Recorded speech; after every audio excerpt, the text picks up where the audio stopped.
APS is looking for a new superintendent. As you know, the district chose 6 finalists from the nearly 60 applicants, and the finalists participated in community forums this week with business leaders, students, staff, and government officials.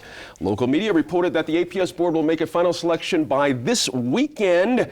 Tom, let me start with you on this. Announcing the candidates who will still have jobs in other cities. Let me start with this transparency thing. Interesting op-ed in the Journal about this, that it's not necessarily a great thing for all involved and could in fact be holding talented people who run big school districts from applying. Now, we don't have anyone running a big school district applying for the APS job. Does that concern you? Well, that kind of experience, is that a necessary thing to have that kind of experience behind you? I think experience of running a large urban school district, of which Albuquerque is very important. What's, I think, more important is understanding local culture and local issues, because a new superintendent will have to plow his or her way through a lot of those issues right from the get-go. That's right. Brad Allison came from Iowa. We've had a lot of different people from a lot of different places. Sure. But we've never really had a homegrown superintendent, so to speak. Not never, I shouldn't say that. Going way back we did, but in recent times we haven't. Does that make a huge difference in your mind? I honestly don't know the answer to that question. Yeah. I mean, certainly we have that opportunity with this cohort for local talent to step into that position. Yeah. But I think that given, less experienced, more experienced, homegrown, not homegrown. Gotcha. I think this community of Albuquerque is interested in an experienced and effective leader, and that I would hope that ultimately that trumps other issues. Now, of course, part of being an effective leader is understanding local culture, working within that culture to try and make change and improvements. I think to the issue of transparency, with a position like this, and we heard this about coaches at NMSU, we've been hearing this story for a while in New Mexico.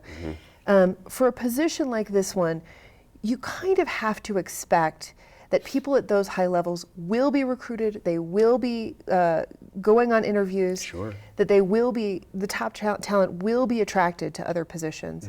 I don't believe that the transparency issue is enough on its own to keep people from applying, especially when they're in that very secure top-level position. Sure. Does that make sense to you? For some folks, it's tricky to be public in what they're looking for. Well, it's an interesting, the guy that has kind of brought this issue up is Nick Estes. He used to be general counsel for the University of New Mexico, so I have to somewhat, I think that there's an interesting debate here. Who's exactly the author of the op-ed, and he comes from a position of knowledge. With the university having to recruit high-level faculty members and things like that, and so I think there's an issue there. Sure. I think transparency is important because it's a public body, and especially in New Mexico, you want to make sure that the pool of applicants is reflective of the diversity of our community, and I don't know how you can show that unless it's somehow there's some transparency. But on the other hand, you can see how it could be sensitive for certain qualified people to apply if it's kind of on the fly, or they're not really sure if they would make the move, but they want to test the waters a little bit. Phil, the op-ed made an interesting point that, look, it's okay for folks looking to make a step up. Everyone understands that. We're a progressive, we want progress in our lives and our careers. But if you have a similar type position, that causes a question in your current boss. Like, why would they be looking for a gig that's similar to the one I have now? Does that make sense to you when you think about your own life and your own career? I have a problem with posting the names, to be honest with you. Do you? Okay. We talk about transparency as an important thing, and I understand that.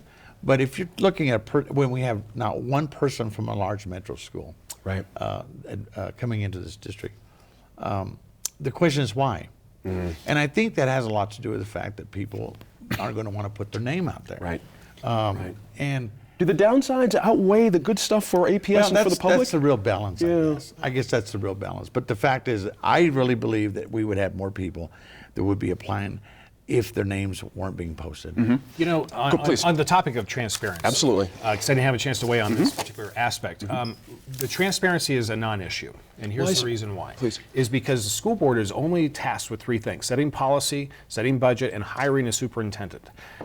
I think the decision has already been made about what they're looking for ahead of time, because there were a lot of great qualified applicants who didn't make the cut to the final 6. This superintendent, I think, will be selected based on the last school board election in February. There was a lot of attention at the time to Kathy Court and involvement from the governor's office and her folks. And so, yeah, they were able to, be effective in that particular realm. Right. But what they missed were the other board seats that were very much pro-teacher union and, very much anti public education department.